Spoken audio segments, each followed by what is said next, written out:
I'm going to start working on a project, and I'm going to turn some of my old reusable bags that are ripped up. I'm going to make them into patchwork, and I'm going to make a new bag out of them. First, I get out all my bags and begin cutting them down into usable panels. I use the sides and the bottom of the bag, and I keep the straps for a project that I'll show you later.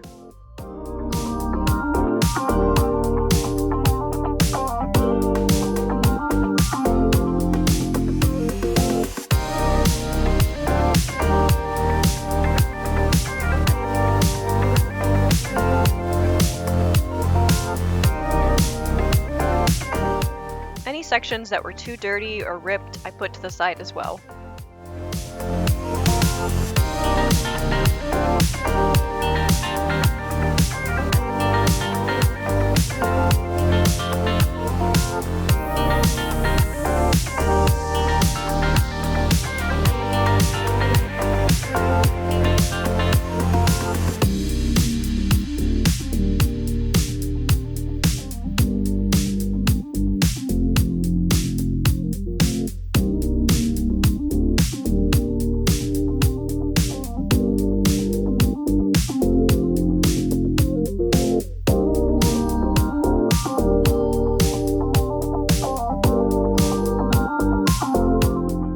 Once I have enough bags processed down to flat materials, I move my scraps out of the way and I begin measuring my squares. For this project, I'm using 5" by 5" squares, which is about normal for quilting projects. And I just want a nice even patchwork, so I'm measuring every square 5 by 5. This is definitely a daunting task at first, but I really recommend having yourself a cutting mat and your clear ruler so that you can measure everything really quickly.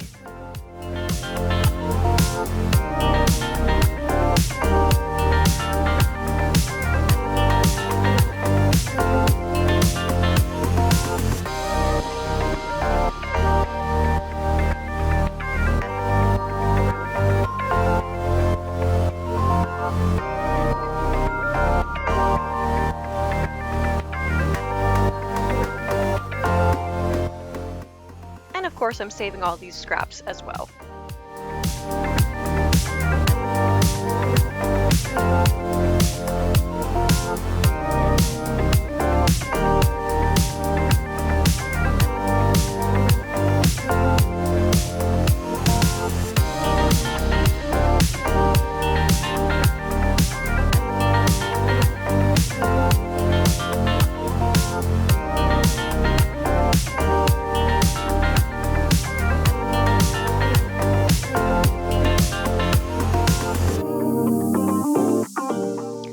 Project, I want my total size to be 35 inches by 20 inches. So with 5" squares, that's 7 wide by 4 tall.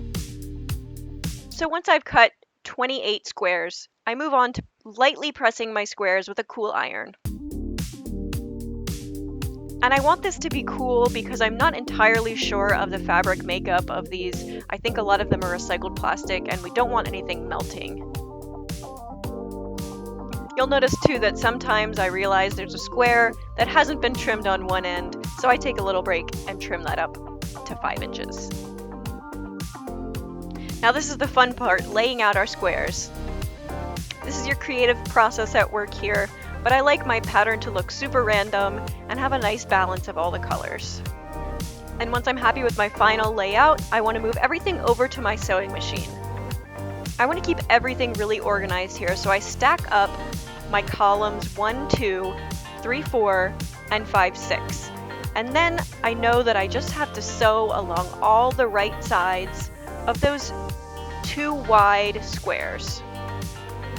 And I'm just using a chain method to sew here so it goes quickly, remembering the order that my squares were in from top to bottom. Then I do the same thing to join together these double wide columns. Of course, not forgetting to add on my 7th row that I did nothing to in the last step. So you'll see now I have these long rows of fabric. I stack these up from bottom to top so I know the order that everything is supposed to be in. And then when I move everything over to my ironing board, nothing gets jumbled up. Now I lightly press my rows again from the inside, laying my seams down so that everything is nice and smooth and lays flat on my ironing board.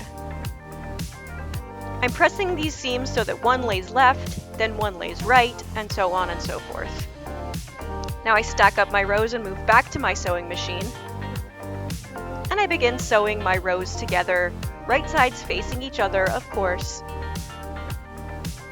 And since I only have 4 rows, this is only 3 seams that I have to sew.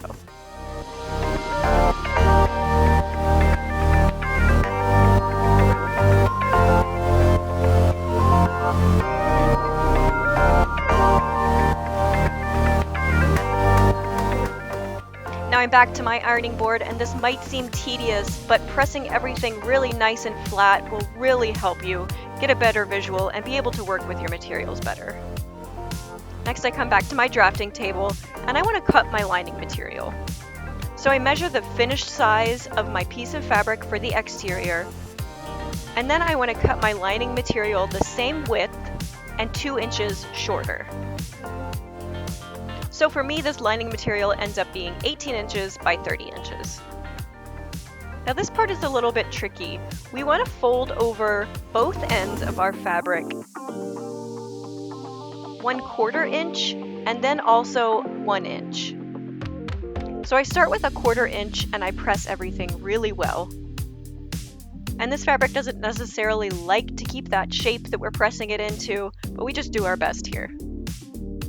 Now I prepare my straps, and I'm just going to use some black straps from one of the bags that I broke down earlier. And once I make my 1 inch hem, that double fold, I slide my lining fabric under, and I also slide under my straps about 3 or 4 inches away from the sides. Once that's all pinned into place, I can move to my sewing machine and sew along those pins. And then I also fold out my strap and sew again along that same hem so that the strap is laying upward. The last step is to add a French seam along both sides of my bag. So with right sides facing out, I sew along both sides. I trim off any fabric that's sticking out past my hem, and I flip the bag inside out. I press this seam really well with my fingers, and then I'm going to want to sew again along this seam at about a 1/2 inch seam allowance so that that entire first seam is inside. Once I flip it right side out and trim off any of my loose ends, it's ready to go.